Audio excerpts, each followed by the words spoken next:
वो नहीं बढ़ रही, सिर्फ अपना ही नीचे हो रहा है, बाकी सब बढ़ रहा है, ऐसा होता है। तो आई टेल यू कि लाइफ ऐसी नहीं होती है, आई टेल द रियलिटी। ठीक है, चलो देख लो, सुन लो एक बार, 10 मिनट लगेगा, सुन, अच्छी स्टोरी, तुमको अच्छी लगेगी। मेरी टीचिंग जर्नी की स्टोरी बताता हूँ तुमको मैं। ठीक है, तो हुआ क्या, मैं ना क्वालिफाई किया था May 17 में। ठीक है, तो मेरा ना ऐसे, मेरे को टीचिंग पसंद थी, लेकिन मेरा इमीडिएट प्लान नहीं था टीचिंग में आने का।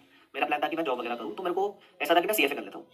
तो मैंने CFA दिया दिसंबर में, लेवल पास हो गया। ठीक है, तो जैसे मैंने क्लियर किया तो मैं जॉब ढूंढ रहा था, बट मुझे ऐसा था कि मैं पहले जॉब कर लूंगा फिर टीचिंग करूंगा। फिर मेरे किसी से बात की तो उन्होंने बोला ऐसा नहीं करना चाहिए, कि पहले जो जो करना है पहले से करो, टीचिंग पहले से करो। मैंने बोला बात तो सही है। तो मैंने अप्रैल भी नहीं, सॉरी, मार्च 2018 से टीचिंग ही शुरू की डायरेक्टली, कोई जॉब नहीं करा। ठीक है, मैंने टीचिंग की जर्नी स्टार्ट कर दी, एक ऑफलाइन क्लासेस से। ठीक है, उन्होंने मुझे बहुत सपोर्ट किया था, मैंने चालू किया था ना, उन्होंने मेरे को बहुत सपोर्ट किया। ठीक है, टीचिंग वगैरह में उन्होंने मुझे बोला आप यहाँ के पढ़ा लो, जो भी प्लेटफॉर्म वगैरह दिया, अच्छे से मैं पढ़ाना चालू किया, ऑफलाइन टीचिंग, ऑफलाइन। ठीक है, 2018 में पढ़ाया, तभी मैंने चालू किया था एडवांस अकाउंट से। एडवांस अकाउंट सब्जेक्ट था ना तुम्हारे इंटर IBCS में, वो चालू किया मैंने। ठीक है, तो तभी तो नया नया था, तो तभी मेरा फोकस पैसे पे था ही नहीं, कमाने पे था ही नहीं, है ना। तो मैं ऐसा था कि बैच लेता रहो, सीखता रहो, पढ़ाते कैसे जो भी है। तो ये सब मैंने शुरू किया, बट होता क्या है, मेरा मैं ना, to be very honest, I belong from उस टाइम पे तो मेरा ऐसा था कि we were from lower middle class family, not middle class, lower middle class, है ना, क्योंकि घर पे there was no source of income ज्यादा। मैं उस पर डिटेल में जाऊंगा, ऐसा क्यों था। मतलब समझ लो, डैड मेरे थोड़े अनवेल थे, मेरी मॉम ने पूरे खर्चे संभाले करके। ठीक है, बाय डूइंग सम स्मॉल, छोटा सा कुछ घर पे ऐसा बिजनेस। और मेरा भाई तभी फ्रेश फ्रेश ये बना था, है ना, बड़ा भाई, तो मुझे ज्यादा इनकम थी नहीं, थोड़ा थोड़ा पर इंप्रूव हुआ था, बिकॉज भाई से बन गया था बड़ा भाई।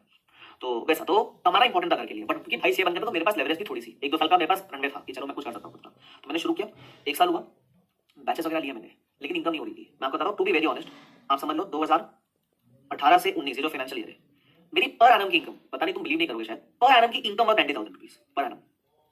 क्यों, देखो मैं साल के ना 2 बैच ले रहा था, साल के नहीं मैं 3 बैच ले रहा था, एक रेगुलर और 2 फास्ट ट्रैक। ठीक है, मेरे हर बैच में शायद 5 बच्चे 7 बच्चे ऐसे होते थे, एक बच्चे से फीस 5-7,000 रुपीज, कैलकुलेट कर लो इतनी आएगी खर्चे निकालने के बाद ऑफ कोर्स। ठीक है, तो मेरा आइडिया पड़ा है मेरे पास, तुमको दिखा दूंगा किसी दिन, 90,000 पर एनम की मेरी इनकम। घर वाले बकरे भयंकर गाली, ठीक है कि भाई तू क्या कर रहा है ना, तू कर क्या रहा है, CA बन चुका है, CFA लेवल क्लियर है, लेवल 2 मैंने दे रखा था, उसके बाद लेवल 2 दिया मैंने 2019 में, वो भी क्लियर हो गया। ठीक है तो लेवल 2 एक बार मैं फेल हुआ बीच में, 18 में एक बार फेल हुआ, फिर 19 में दिया, 19 में क्लियर किया। ठीक है, तो लेवल 2 भी क्लियर हो गया था यहाँ तक। तो अभी मैं नौकरी करूंगा तो मेरे को नौकरी में 10-12 लाख तो मिल जाएगा, लेकिन मैं क्या करूँ, टीचिंग कर रहा हूँ। ठीक है, फिर ना मेरा ये क्या हुआ, इसमें मेरे को इतना ग्रोथ नहीं हो रही थी मेरी। तो मुझे जहाँ मैं पढ़ा था वो सर ने बोला तो FR में पढ़ाना चालू कर, स्टार्ट टीचिंग FR। ठीक है, तो मैंने FR पढ़ाने के लिए, मेरे को तो इंडेक्स आता ही नहीं था, मेरे को तो AS आते थे, क्योंकि मैं तो तब का पास आउट था पुराने सिलेबस का, तभी AS होते थे, इंडेक्स नहीं था तभी। तो मैंने फिर डिप्लोमा इन IFRS किया, सारे इंडेक्स की किताब पढ़ डाली मैंने तभी, क्योंकि फ्री था ना मैं, साल में हो रहे 2-3 बैच, बाकी टाइम तो फ्री है ना, काम ही है कुछ, तो पढ़ता था बैठ के। तो ये एग्जाम वगैरह क्लियर किया, उससे मेरे को इंडेक्स समझ आया, है ना। फिर मैंने FR पढ़ना शुरू किया उस समय, तभी समझ लो मेरी पहली बैच मैंने ली थी अगस्त 2019 में, 19 में ली थी क्या, नहीं हाँ 19 में चालू की थी, बराबर अगस्त 2019 में मैंने मेरी पहली बैच ली थी। मेरे पहले बैच में मेरे पास थे 3 बच्चे। ठीक है, और उसमें भी ऐसा था कि मैं पूरा FR नहीं पढ़ाने वाला था, I was only going to teach 50% FR, 50% पूरा पढ़ाने वाला था, वो बैकआउट कर गए, तो फिर मुझे पूरा पढ़ाना पड़ा। तो मेरे पास 2 ऑप्शन था, या तो मैं बैच कैंसिल कर दूं या फिर मैं पूरा पढ़ाऊं। तो मैंने पूरा पढ़ा दूंगा, मैं, मेरे को पैसे की जरूरत भी है और मेरे को पढ़ाना भी है। तो FR मेरे को कोइंसिडेंटली मिला, FR was not a first preference subject for me. ठीक है, FR मुझे मिला कोइंसिडेंटली, और देखो पैसा कमाना है ये पढ़ा ले, 50-50 पढ़ा ले, क्योंकि बहुत बड़ा था FR। तो मैंने 50% प्रिपेयर किया, फिर जो 50% जिसका था वो दूसरा बैकआउट कर गया, अब मेरे को पढ़ाना पड़ा पूरा। तो फिर मैंने मेरा पढ़ाऊंगा मैं। ठीक है, पढ़ाया, अगस्त में एक बैच ली, नवंबर में एक बैच ली, नहीं हुआ, बराबर। फिर जैन 2020 में एक और बैच अनाउंस की, नहीं हुआ। ठीक है, फिर रिजल्ट आता है जैन मिड में, उसके बाद मैंने फेब के महीने में फर्स्ट टाइम बैच अनाउंस की, फेब 2020 में। यहाँ 3 बच्चे थे, यहाँ 5 बच्चे थे, यहाँ 7 बच्चे थे। ठीक है, अब जब फेब 2020 में मैंने बैच अनाउंस किया ना, फर्स्ट ट्रैक, तो फर्स्ट ट्रैक बैच के अंदर मैंने फीस रखी एकदम पेनिटेटिव, एकदम भयंकर लो। मैंने बोला बच्चे चाहिए अपने को, मैंने फीस रखी 3,000 रुपया ऑफलाइन में भी, है ना। उसमें 3,000 में क्या, मैं किताब भी दूंगा, फिर जिसके साथ मैं ऑफलाइन पढ़ा रहा हूँ वो भी तो थोड़ा रखेंगे ना पैसा, तो मेरे को थोड़ा कुछ भी नहीं आएगा उसमें, ऐसा था।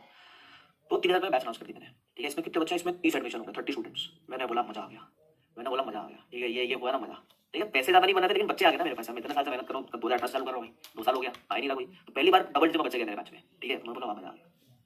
इसमें इतनी खराब बैच अच्छी जा ही रही थी कि मार्च 20 में क्या आ गया, कोविड आ गया, सडनली बैच क्लोज। मतलब मेरे लकीली ये बैच मेरी थोड़ी सी बची थी, है ना, बाकी मेरी बैच मैं आगे पे बैच ले नहीं पाया, कोविड आ गया, ऑफलाइन में ऑनलाइन था नहीं अवेलेबल, ये सब हो गया।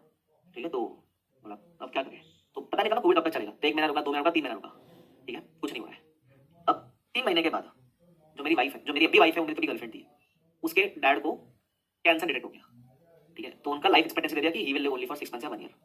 ठीक है, तो फिर उनके घर पे शादी का प्रेशर आया कि शादी करवा देते इसकी। तो इसको फिर बताना पड़ा ना घर पे कि इसका ऑलरेडी बॉयफ्रेंड है, मैं हूँ, है ना। तो लड़की का डैडी सबसे पहले सवाल क्या पूछेगा, लड़का कितना कमाता है। भाई मेरी 2 साल में इनकम, ये 2 साल में इनकम 2 लाख भी नहीं थी पूरे 2 साल की मिलाकर, क्या ही बोले। ठीक है, क्या ही बोले आदमी, इसलिए मैं स्केप्टिकल सब स्टोरी बताने, बट मैं बता दूं तुमको। ठीक है, तो क्या बोली लड़की, क्या बोली बेचारी, वो मुझे बोली क्या बोलूँ मैं घर पे, तो मैंने बोला बात तो सही है। और ऊपर से वो अंकल भी कैसे हुआ, अब उसके डैड इज नॉट वेल ना, तो उसको तो ऐसा रहेगा ना कि मैं अपनी बेटी को अच्छे घर पे भेजूँ। तो फिर मैंने क्या सोचा, मैंने बोला भाड़ में गया टीचिंग, अब जो बताऊँ किसी को नहीं पता, ठीक है। मैंने टीचिंग म्यूजिक सब बंद कर दी एंड आई लेफ्ट टीचिंग। मैंने ना नौकरी ज्वाइन कर ली, मैंने जॉब ज्वाइन किया, ठीक है। कब? जुलाई 2020 में। ये बहुत कम लोगों को पता है, मैंने जॉब ज्वाइन कर ली, ठीक है। जॉब में मेरी पगार कितनी थी? 38,000 पर मंथ, 38,000 मात्र 30। मैंने डेस्परेशन में जॉब ली थी, ठीक है। मेरे को जॉब करने में कोई इंटरेस्ट भी नहीं था, मेरे को सिर्फ पैसे चाहिए थे दिखाने के लिए कि मैं कमाता हूँ। और एक तो कोविड में नौकरी जा रही थी, वो तो भला हो मेरी डिग्री का कि मेरे को नौकरी मिल गई, ठीक है। तो मैं सीए था, मैंने डिप्लोमा इन आईएफआरएस एसीसी से कर रखा था, मेरे सीएफए के 2 लेवल क्लियर थे। नौकरी वो कितने की मिली है? 38,000। मैंने बोला कोई दिक्कत नहीं है, 5 लाख साल का दिखता है, ठीक है। जुलाई से मैंने सितंबर तक नौकरी की, फिर सितंबर अक्टूबर, हाँ, फिर उसने अपने घर पे बताया कि मेरा ऐसा बॉयफ्रेंड है। तो उसके डैड ने पूछा कितना कमाता है, तो इसने बताया। उसके डैड ने एक सवाल पूछा, कमाई छोड़ दे। उसके डैड ने पूछा लड़का क्या है, क्वालिफिकेशन क्या है, तो इसने बोला सीए है। तो उसके डैड ने एक ही बात बोली, उसके डैड बिजनेसमैन एक्चुअली, मतलब बिजनेस होता है छोटा सा। तो उसके डैड ने बोला सीए है ना, मतलब मेहनत है, कुछ तो कर लेगा, तो इसकी पगार हटा दे, पगार आपको लेने सकती नहीं है, मेहनत है, कुछ ना कुछ कर लेगा। फर्क देखो माइंडसेट का, जब एक डिग्री दिखती है तो सीए, कोई सीए जैसी डिग्री। मैंने बोला ठीक है, उन्होंने वो मेरे से मिले, उनको अच्छा लगा, जो भी है, फिर हुआ, ठीक है। अब मेरे को सितंबर तक नौकरी की, मैंने जुलाई से सितंबर तक। अक्टूबर 2020 में मेरे को किसी ने बोला कि तू नौकरी छोड़ दे, मेरे पास आ जा, मतलब जॉब चेंज कर ले, मैं तुझे 50,000 पर मंथ दूंगा। तो मैंने जॉब स्विच करी, सेकंड जॉब। 3 महीने में सेकंड जॉब में चला गया, 50,000 दे रहा था। मैंने बोला वेरी गुड भाई, मजा आ गया, 12,000 का इंक्रीमेंट 3 महीने के अंदर ज्वाइन कर लिया मैंने, ठीक है। सच्ची बोलूं, I used to hate my life. तुम सोचो सीए बने हुए 3 साल हो गए मेरे को, more than 3 years. I used to hate my life, ठीक है। मेरे को लगता था मैं जिंदगी में क्या ही कर रहा हूँ, क्या क्या ही खराब जिंदगी है मेरी। और कमाई के नाम पे तो कुछ नहीं, 3 साल तो बर्बाद किए। अपॉर्चुनिटी कॉस्ट कम से कम 25 लाख रुपए का है ना, वो 3 साल नौकरी करता तो इतना कमा लेता। फिर अब ये देखो यहाँ भी क्या क्या कर रहा हूँ, मुझे पता ही नहीं, दिन कर रहा हूँ, ठीक है। अक्टूबर से लेकर मैंने अप्रैल 2021 तक नौकरी की, ठीक है। अप्रैल 2021 में अब हुआ क्या, ये जब समय था ना, जब मैं नौकरी चले गया था, तो जो मेरे पुराने बच्चे थे ना, जिनको मैंने कोड़ा पढ़ाया था, तभी एफआर में अमेंडमेंट आ गया, ठीक है। उस समय पे तो मुझे बच्चों ने बोला सर अमेंडमेंट आप पढ़ा दो, आपसे चाहिए अमेंडमेंट, क्योंकि आप अच्छा आपके समझता है।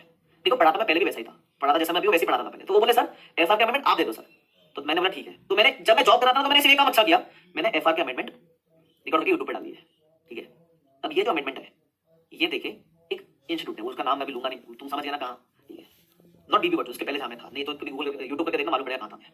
तो ये जो अमेंडमेंट वीडियो जो मैंने डाले थे 6-7 महीने पहले, वो इन्होंने देखे। ये जो भी तुम एडटेक कंपनी बोलो, एडटेक बोल देते हो, एडटेक कंपनी ने देखे, ठीक है। तो ये एडटेक कंपनी माशा ने मुझे कॉल किया, बोले sir we are finding an FR faculty, FR की फैकल्टी हमको चाहिए, पढ़ाते होंगे। मैं पढ़ाते हैं, ठीक है। उनको नहीं पता कि मैं नौकरी कर रहा हूँ, ठीक है, उनको लगता है मैं टीचिंग कर रहा हूँ। तो उन्होंने मेरे से पूछा कितने बच्चे पढ़ाते हो, मैंने बोला बहुत बच्चे पढ़ाते हैं, ठीक है। अब खुद के नजर में तो बड़ा बने, मैंने बोला बहुत बच्चे पढ़ाते हैं। ये 2021 की बात है भाई, अभी तुम गिन लो, 10 साल ही हुए, 2021 की बात है। बोलते कितना, बहुत बच्चे पढ़ाते हैं। तो बोले सर देखो हमको एफआर की फैकल्टी चाहिए, हमारे पास बहुत सारी फैकल्टी है लेकिन कोई कुछ कर नहीं पा रहा है, आपका टीचिंग अच्छा, हमको आप चाहिए, पैसे बताओ। अब है ना, तुम सोचो एक इतना फेल हुआ आदमी, कुछ नहीं किया जिंदगी में, 38,000 से 50,000 की नौकरी कर रहे हैं, क्या ही मांगेगा। और तभी मैं सच्ची में ना दिल से हार चुका था, एकदम खत्म हो चुका था मैं। तो 50,000 कमाने वाला आदमी की सोची कितनी होगी, वो बोलेगा 60-70 मांग लो। बट ना मैंने ना एक वो देखा था वीडियो यूट्यूब पे, ये वो एडटेक कंपनी पेज वेल तो देखा था मैंने कि ज्यादा दे दिया पैसा। तो मैंने ना बताऊंगा नहीं कितना मांगा, लेकिन मैंने ना मल्टीप्लाई करके मांगा, ऐसे ऐसे मल्टीप्लिकेशन मारा, अपने कैलकुलेशन मारो, मांगा अनशन पैसा मांगा, ठीक है। तो वो हिल गए, वो बोले सर इतना पैसा। मैंने बोला देखो अपनी अपॉर्चुनिटी कॉस्ट इतनी है ना, हम तो पढ़ाते हैं हजारों बच्चे, तुम देख लो अभी। तो उन्होंने बोला सर देखो नेगोशिएट करते हैं। तो नेगोशिएट किया, लेकिन जितना मैं यहाँ कमा रहा था ना, आप समझ तो 2-3 गुना मेरे को मिला, ठीक है। मैंने आपको हिंट दे दिया, 2-3 गुना मेरे को उन्होंने दिया। लेकिन उन्होंने एक चीज बोली कि सर आपको हम 6 महीने के रखेंगे, सिर्फ कॉन्ट्रैक्ट रहेगा 6 महीने का, ठीक है। अगर 6 महीने में आपने इस संस्था में कुछ करके दिखा दिया तो आपका कॉन्ट्रैक्ट एक्सटेंड करेंगे, वरना जयराम जी की हो जाना। मैंने बोला ठीक है। अब पता नहीं भगवान की कृपा क्या है, तुम सर्च करना यूट्यूब पे, तुमको मिलेगा। जून 21 के समय पे मैंने कुछ कैप्सूल बैचेस लॉन्च किए यूट्यूब पे। मैंने यूट्यूब पे ऐसे 2-3 चैप्टर ऐसे पढ़ा दिए बच्चों को, फाइनेंशियल इंस्ट्रूमेंट, बिजनेस कॉम्बिनेशन, जो भी रेलेवेंट इंपॉर्टेंट पार्ट है उतना, ठीक है। बच्चों को आ गया मजा, बच्चे बोले बैच लाओ। मैंने इनको बोला मेरी बैच लॉन्च करो आप। अब तुम हिसाब देखना, मैंने जिस दिन बैच लॉन्च किया, मुझे नहीं पता क्या हुआ कैसे हुआ, उस एडटेक कंपनी में 1 साल का जितना रेवेन्यू था, 1 साल का जितना उनका सेल था सीए कैटेगरी से, सीए फाइनल के जितने फैकल्टीज थे उनके पास 8 या 9 फैकल्टीज थे, वो सबने मिला के जितना 1 साल में रेवेन्यू किया था ना, उतना मैंने एक बैच से 1 महीने में आया था। उनको एक बैच से 1 महीने में आया था उतना रेवेन्यू। वो हिल गए, बोले कौन है ये, मैं खुद हिल गया भाई, इतना बच्चे कहां से आ गए मेरे पास, ठीक है। पता नहीं, वो एक बैच था जहां मेरे शायद 100-150 बच्चे आ गए थे बैच चालू होने के पहले। It kept on increasing batch by batch. 6 महीना छोड़ो, 6 महीने के बाद और एक कॉन्ट्रैक्ट दिया 1 साल का, ठीक है। तो बढ़ता गया बढ़ता गया बढ़ता गया बढ़ता गया बढ़ता गया टिल यू कैन से अक्टूबर 2022, और 1.5 ईयर मैं वहां था, ठीक है। फिर उन्होंने क्या किया, वो एडटेक कंपनी है, रातों रात गेम बदल देती है। तो उन्होंने कुछ ऐसी पॉलिसीज लाई जो मेरे लिए फेवरेबल नहीं थी, जो बच्चों के लिए भी फेवरेबल नहीं थी। मतलब थोड़े ऐसे काम थे जो मेरे को पर्सनली मैं एथिकली नहीं कर सकता था वो काम, ठीक है। मतलब वो ऐसा था कि वो बच्चों के फेवर में नहीं था। उन लोग ऐसा बोलते कि जिसने पहले बैच ले रखा है उनको वापस से तुम वापस दो। मैं बोला भाई मेरे से नहीं हो सकता ये, ठीक है। और बोलते तुम जितना कमा रहे हो तुम अपना इनकम आधा कर दो, अब तुम आधे पैसे में काम करो। मैं बोला भाई मैं आधे पैसे में क्यों काम करूँ, मैं तुमको अकेला जब कमा के दे रहा हूँ, मैं अपने दम पे तुम्हारी वो चला रहा हूँ पूरी टेक कंपनी, और तुम मेरे को बोलता आधा कर दो। मैं सच्ची बोला जितना मैं कर रहा था ना पूरे इसमें, जितना मैं उनको कमा के दे रहा था उतना सारे फैकल्टी मिलकर भी नहीं कमा पाते थे, उतना मेरे नंबर्स थे। मेरे पास अवार्ड वगैरह भी पढ़ाई था, पढ़ा रहेगा दिया था हाईएस्ट ग्रॉस वाला, हाईएस्ट रेवेन्यू करके देने वाला आदमी, जो भी है। तो उन्होंने बोला आधे करो, जो भी है डिस्प्यूट हो गया उस समय पे ही, एग्जैक्टली इस समय पे। तुम इमेजिन करोगे किसका